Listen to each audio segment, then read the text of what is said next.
la misma celda o del mismo andén. Con dos que alcancen el tope de la subasta, Con dos que bailen sin casa en el mismo tren. con dos que resulten ser de la misma casta. Solo con dos que entre tantos ecos se digan quién. Con dos que se nos parezcan en la canasta.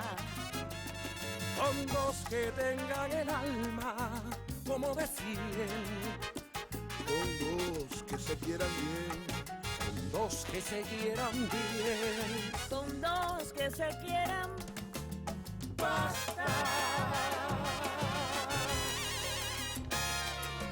Muy buenas noches. Estamos en Con dos que se quieran tres, ahora aquí en los históricos estudios de la EGREM.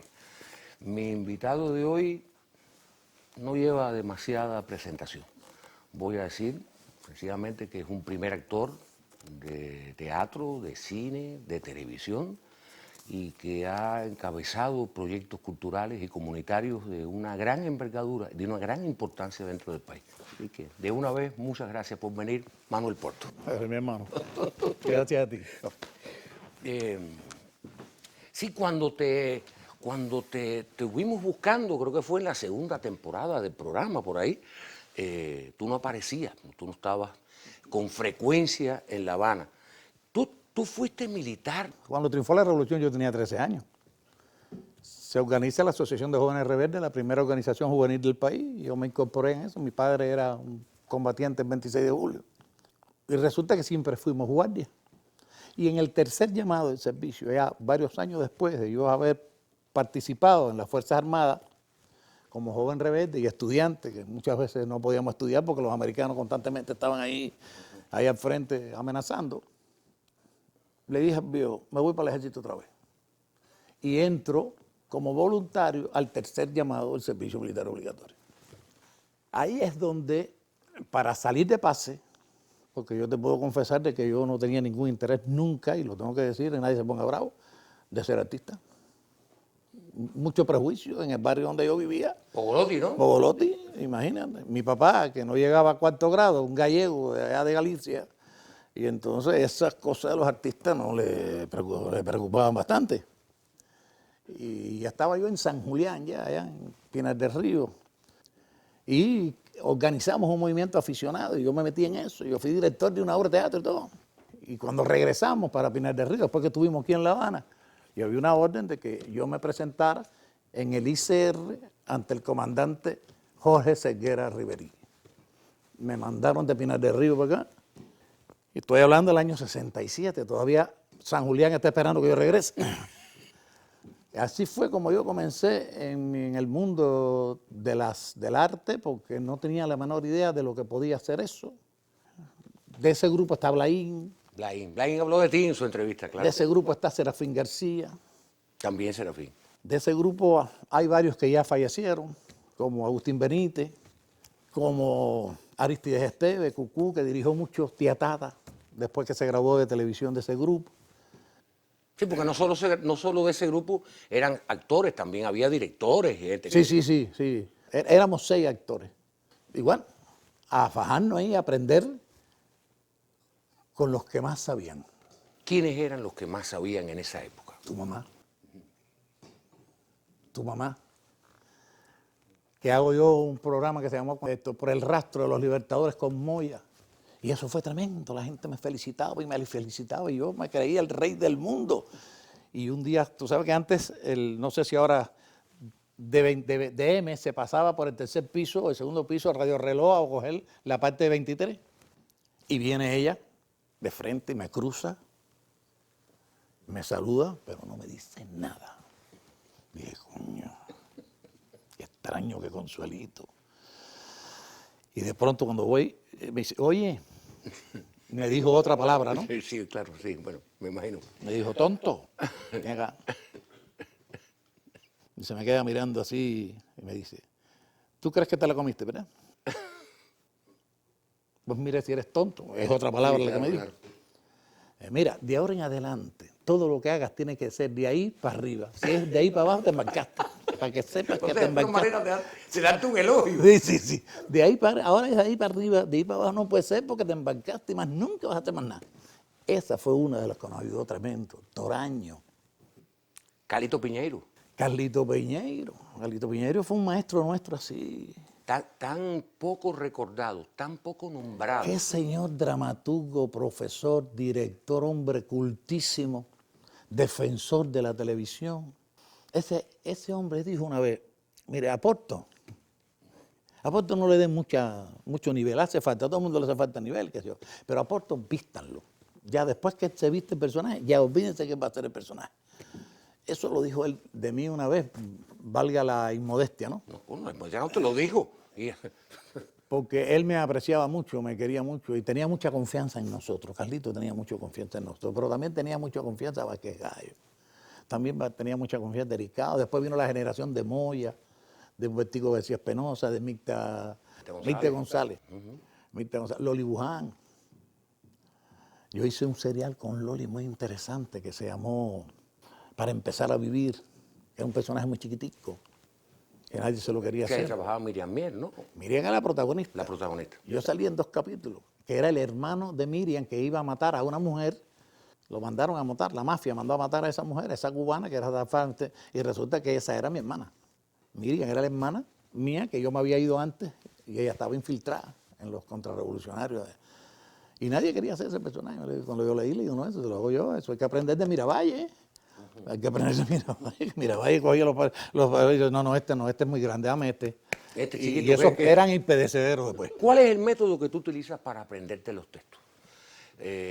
Porque cuando tú haces un personaje y otro, tú nunca eres Porto, siempre eres diferente. Es una cosa Muchas gracias. que llama mucho la atención. Hay veces que en películas lo recuerdo, en novelas lo recuerdo, en aventuras lo recuerdo, pero por ejemplo en la película fue Cuba Libre, ¿no? Tú haces un personaje, El cura. el cura, o sea, No, y ahora acabo de hacer un serial que es tremendo, sí. que es sobre el polo científico, los científicos, yo hago un científico. Y lo Sí, que hay pero que el hablar cura es de de no Cuba sé Libre, cuántas el cosas. cura de Cuba Libre tiene todos los matices, y no sé si tú lo Sí, aprecias yo como estoy de lo acuerdo, aprecio yo estoy de acuerdo, yo estoy de acuerdo. Y además son textos que tienen que ser así. Que Pero no tú puedes- tienes un método. Lo lees. Yo creo que- A ver, ¿cómo funciona eso? ¿Lo lees 3 veces, lo lees 4? Mira, es que es muy difícil no hablar de método, porque como casi todo el mundo habla de método, y yo si no hablo de método, la gente dice, este está loco. Yo creo que según tú vayas entendiendo el personaje, según tú vas leyendo el guión cuando tienes tiempo, según tú vayas profundizando con el director y vamos entendiendo la situación del personaje y lo que sucede en la historia, ese texto se te va metiendo dentro, porque el personaje tú lo vas logrando, vas convirtiéndote en ese ser humano que no eres tú. Por lo tanto, ese texto, cuando está bien escrito, porque también está el fenómeno que todo el mundo me pregunta, Porto, ¿a ti qué te gusta hacer? ¿Te gustan más los malos o los buenos? Y yo digo, no, a mí el personaje que me gusta es que esté bien escrito. No me interesa que sea bueno o malo, porque ese es el personaje bueno, el que esté bien escrito. Cuando el personaje está bien escrito, cuando los textos son buenos, cuando es lógica la historia que estamos enfrentando, el texto se te va metiendo dentro y la memoria empieza a funcionar porque la memoria se entrena. Hay veces que los directores nos dan licencia para cambiar algunas cosas que son las mismas, con un sinónimo que a los actores les es más fácil, les es más cómodo decir, para no perder tiempo y no pierde sentido lo que se está diciendo. Hay otras cosas que sí te las tienes que aprender sentado en la casa y repitiendo y copiando, que son textos históricos, textos científicos. Sí, eso no los puedes. Eso no ahí se no puede puedes cambiar. improvisar. Ahí no se puede cambiar nada. Ni siquiera aportar, porque no tiene que ser así. Porque así lo dijo fulano. Por ejemplo, hay grandes actores, más jóvenes y menos jóvenes, que la gente dice, qué buen actor es. Saben hacer una obra popular con el lenguaje de hoy, pueden hacer un criminal, pueden hacer un carnicero, pero cuando tú les dices, tiene que hacer Shakespeare o Lope de Vega o Alejandro Casona o Tennessee Williams o cualquier otro, ahí ya no saben. ¿Tú crees que un actor tiene, y en el caso tuyo mejor, porque ni quería ser actor, en el caso tuyo, que te manejas tan bien en ambos mundos, ¿a qué tú se lo atribuyes entonces? Porque tú lo mismo puedes hacer un cheo, un criminal, un personaje más cubano del mundo, un divorciado, un abusador, un cura, y a la misma vez también hacer personajes clásicos. No, mira, yo creo que ahí hay que obligatoriamente los personajes clásicos ir a los textos, buscar los textos, estudiar los textos, personajes que tú no tienes vivencias de ellos, que no viviste la época. Pero mira, a mí Carlito me dijo una vez una cosa que yo con los años, yo creo que es cierto. Fíjate que digo creo, para no caer en contradicciones. Y Carlito Piñeiro, estamos hablando de Carlito Piñeiro. Me dijo, mira, interpretar es más que actuar. Hombre sabio. Digo, ¿por qué, profe? Nunca estés contento cuando te digan qué bien te quedó la actuación. Está bien. Pero eso quiere decir que se dieron cuenta que tú estabas actuando. El actor tiene que lograr interpretar de tal manera que los que te están viendo se olviden que tú estás actuando. Ahí es cuando tú interpretas de verdad el personaje. Y le dije, caramba. Y eso es lo único que yo, una de las cosas, no es lo único que he tratado de hacer cada vez que enfrento un personaje. ¿Cómo lograr de cuando tú me estés viendo por la pantalla o en el teatro, en el cine, incluyendo el radio, lograr que ese personaje, o yo llenarme del personaje, que el personaje se llene de mí, para que el que me esté escuchando, me esté viendo, crea en ese personaje y no en mí, que se olvide que yo estoy actuando, que es muy difícil, no siempre se logra. Pero cuando tú te acercas a esa fórmula de Carlito, que no debe ser de Carlito, pero bueno, él me lo dijo a mí. Sí, fue el que lo dijo. Yo era un analfabeto en eso. Yo era un guajiro ahí al lado de Central Toledo, al lado del Pobolote, cortando caña para las vacas de mi papá, recogiendo sancocho para los puercos viejos. Que yo iba a pensar que un día iba a hablar con un señor que se llamaba Carlito Piñeiro, que era un dramaturgo y un hombre de... Pero... Que siempre daba buenos consejos, además. Pero siempre. Ahora muy cariñoso, Todo el muy mundo. bueno, muy O bueno. Catamillo, no sé Igual todo. que Miguel Navarro. Miguel Navarro era una cosa así que tú no sabías cómo ibas a tratarlo, porque siempre estaba detrás de nosotros para orientarnos, darnos consejos. Eran muchos esa gente que nos acogieron. Pues nosotros no sabíamos nada de eso. Nada. Salíamos en movimiento aficionado a las Fuerzas Armadas. ¿Qué es eso? Eso es entre nosotros mismos. Sí, claro, era como un jueguito, por eso tu papá te decía, oye, ¿qué jueguito es ese? Sí, claro, ¿qué es eso? ¿Qué jueguito? Así decía bien. Pero de todas maneras, ahora que hablaste, llevas rato hablando de fulano que murió, mengano que murió, fulano que murió. ¿Cómo tú has podido manejar? Tú eres un hombre de carácter, no solo eres un actor de carácter, sino que eres una persona que tiene carácter, pero ya empiezan a doler más las ausencias. ¿Cómo tú las manejas? Con dolor, pero al mismo tiempo con alegría. Toda esa gente conocieron a mis hijos. Éramos la juventud que es ahora, éramos nosotros en aquel tiempo, que estábamos aprendiendo.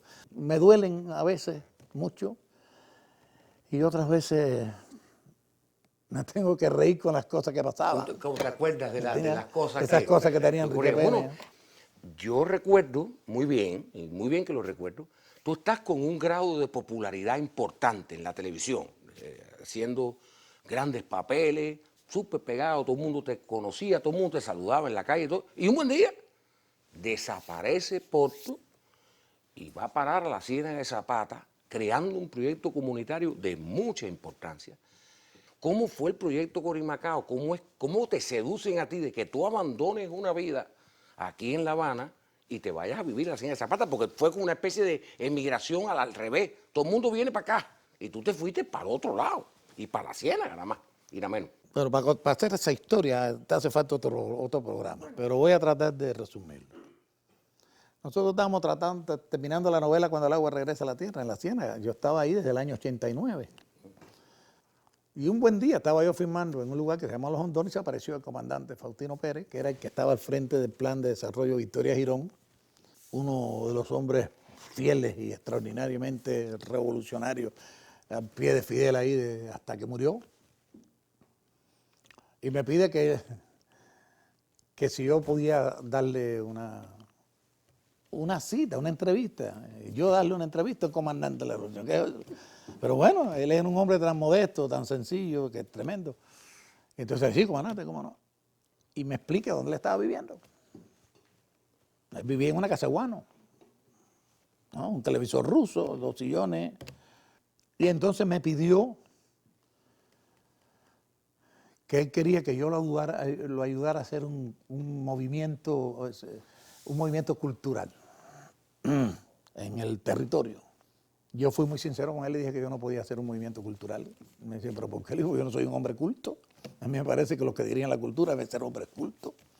Yo lo puedo ayudar a hacer un movimiento artístico, ¿no? Yo conozco un poco de teatro, tengo cierta gusto para la música, me gusta la danza, me gusta verla, y tengo criterio. Eso yo lo puedo ayudar en eso, ¿no? En la plástica tengo cierto... que es lo que he aprendido como actor, que necesita todas esas cosas para poder actuar, pero culturalmente ya es mucho más amplio. Porque tengo mi criterio de la cultura y del arte. Yo creo que el arte es parte de la cultura, no es la cultura misma. Me digo, bueno, está bien, movimiento artístico. El problema es que yo considero, Porto, ahí fue donde me mató, que un territorio no se puede desarrollar ni económica ni socialmente si el arte no juega un papel fundamental en ese desarrollo. Ahí me mató. Pues yo soy artista. Ya yo no era el prejuiciado, ya yo era Manuel Porto en Cuba. Y eso porque después de los prejuicios me di cuenta la extraordinaria función e importancia que tiene los oficios de artista. Vamos a hablar de oficios, las profesiones de los artistas, desde el punto de vista social, humano, ideológico, político. Qué importancia tiene el arte y cómo lo debemos manejar para que le haga mucho bien a las personas y no daño a las personas.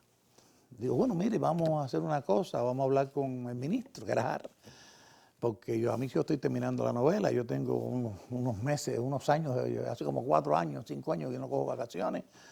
Yo creo que sí, que yo me podría quedar un tiempo aquí con usted, 5, 6 o 7 meses, para ayudarlo a organizar este sueño que tiene usted.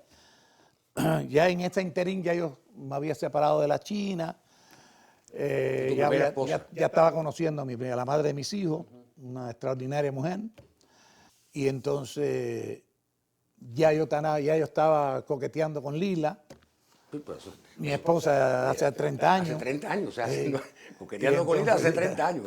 Pero que Lila es de ahí.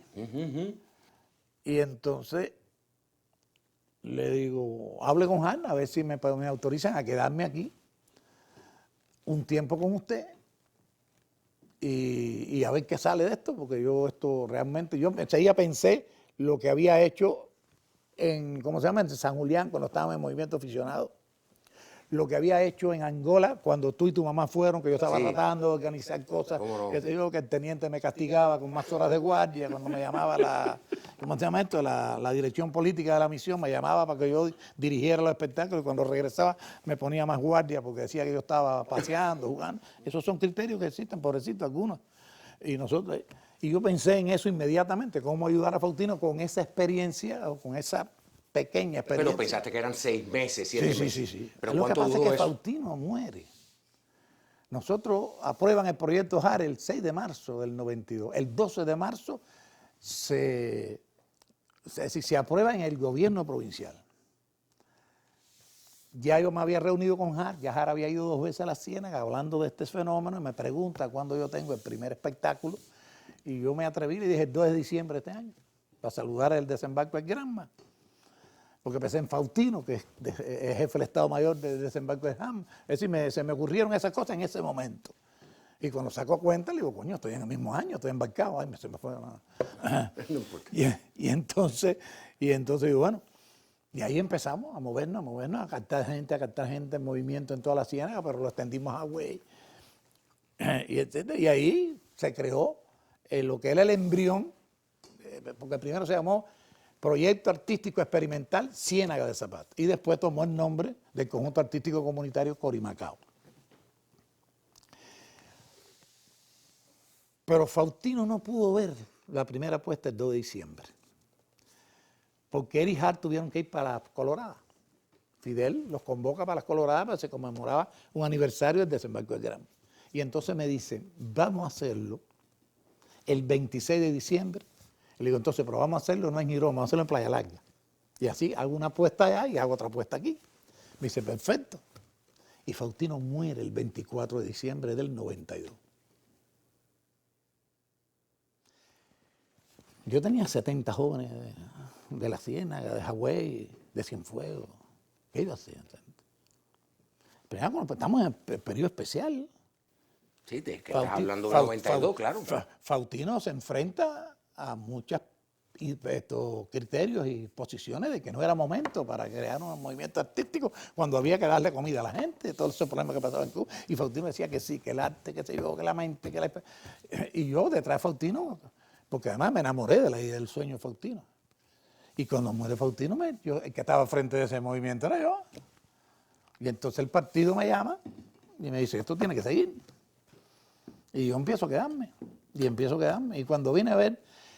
¿Cuántos años entonces fue? Cuando vine a ver en el diciembre del 2008, que ingreso yo en el Almejeira, ya eran casi 20 años. 10 y pico, casi 20 años, porque ahora en agosto pasado cumplimos 25 años de fundada la institución. Y estábamos en el 17. Quiere decir que 2008 a 2017 son 9 años, ¿no? Sin darnos cuenta, haciendo cosas maravillosas, ayudando a gente como nos enseñaron tu mamá y aquellos que estuvieron antes, y otros que no estaban precisamente en el sector artístico como Faustino, el mismo Abel, que se enamoró, pero después Fidel. Ese Fidel que se me acerca. Carmen Rosa estaba ese día, creo que era la que estaba presidiendo. Carmen Rosa Báez, sí, que ahora trabaja con nosotros. Pues yo la vi ahorita por ahí, nos saludó. No, trabaja. Estaba presidiendo la mesa redonda ese día, creo que fue en octubre del 2000. Y que Fidel me dice, ese proyecto no se puede parar. Este proyecto es muy importante no para la Ciénaga, sino para Cuba. Acuérdate que la revolución empezó por la Ciénaga. ¿Qué tú vas a decir? Que no, que te vas. ¿Quién le decía que no a Fidel con ese entusiasmo, con esa ternura que me miró y me dijo, eso no se puede parar? Y me dice, pero dame un chance. Y me le quedé mirando así, dame un chance. Eso no se puede. Acuérdate que tú y yo somos cenagueros, los dos. Le digo, no, yo no lo voy a parar, lo pueden parar otros, pero yo no, olvídate de eso. Sí, cuando decía, dame un chance, no, dame una oportunidad. Para poderme dedicar un poco, porque las cosas que pasaban en el mundo en ese momento, y esto era un proyectico, ¿no? Pero qué lindo, ¿no? Pues no me abandonó, para que lo sepa. Creyó en esa idea. Y el 19 de abril del 2001 me fue a ver.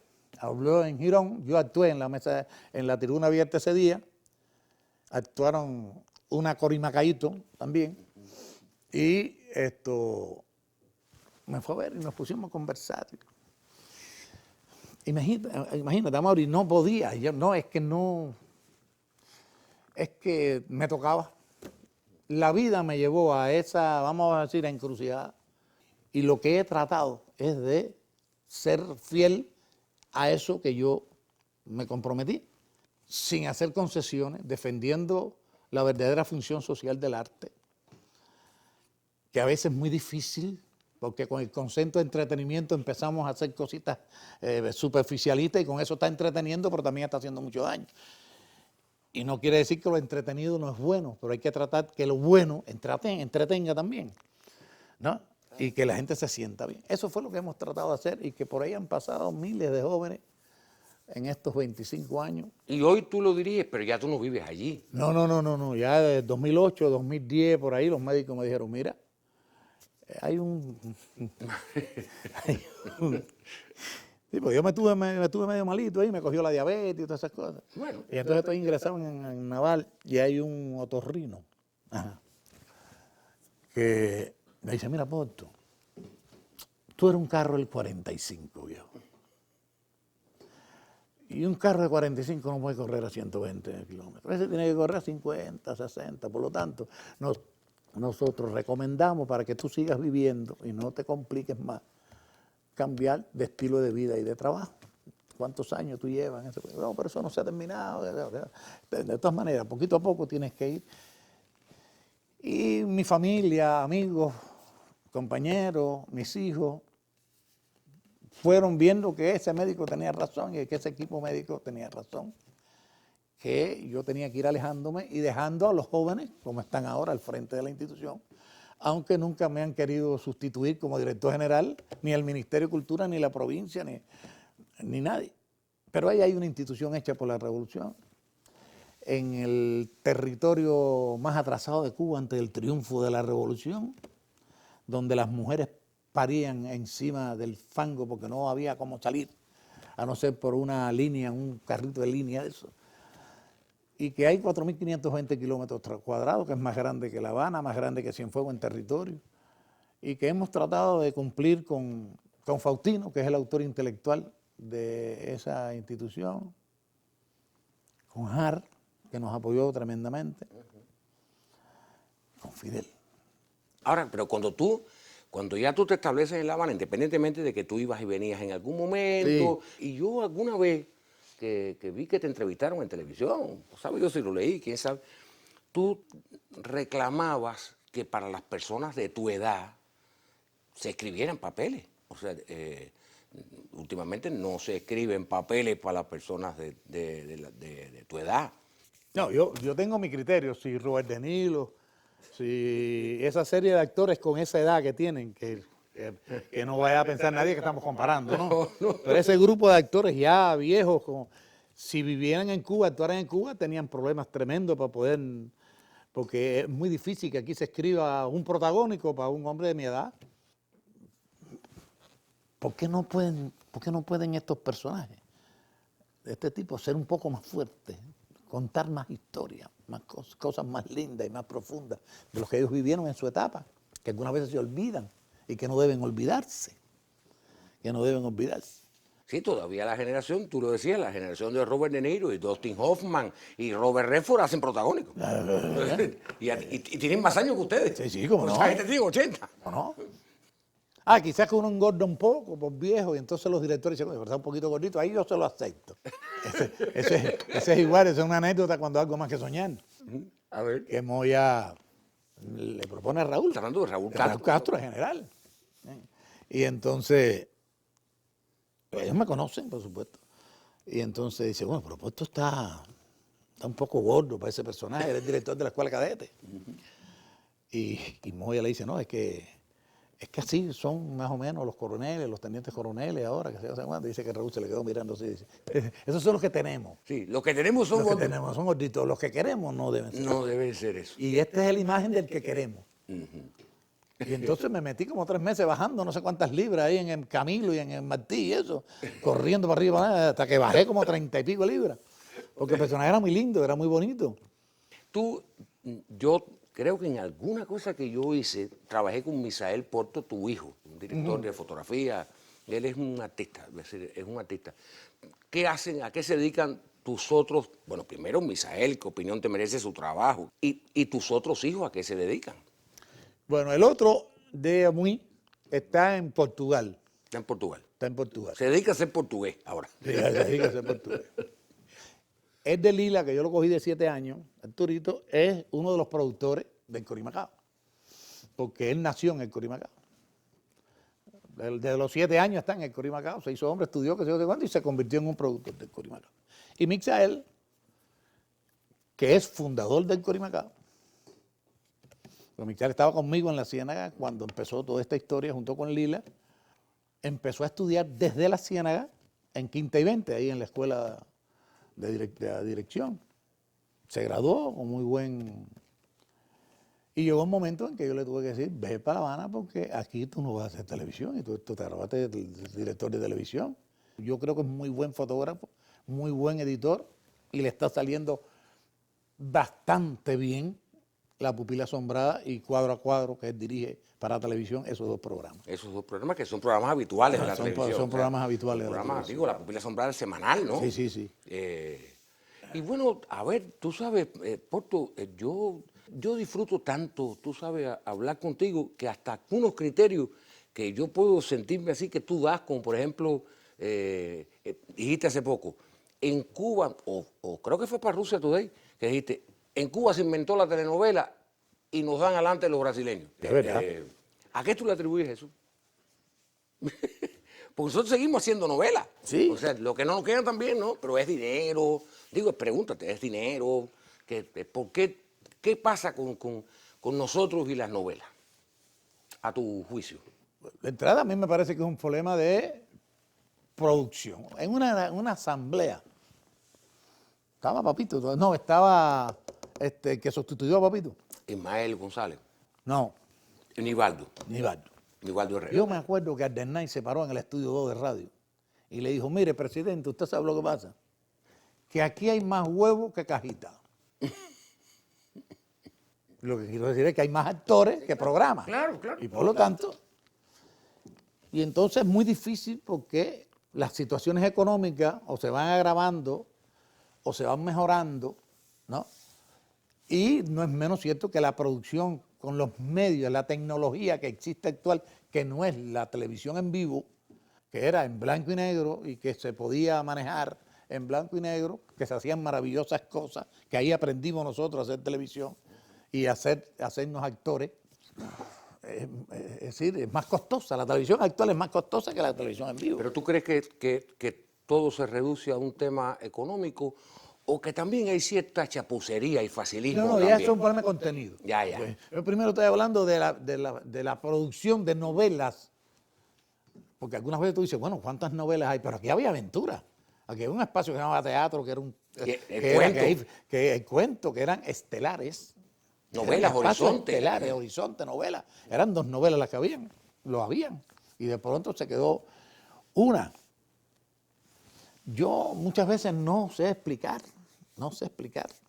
A veces me atrevo a pensar que puede ser también un interés de la dirección de que la producción nacional vaya disminuyendo cuando se puede traer.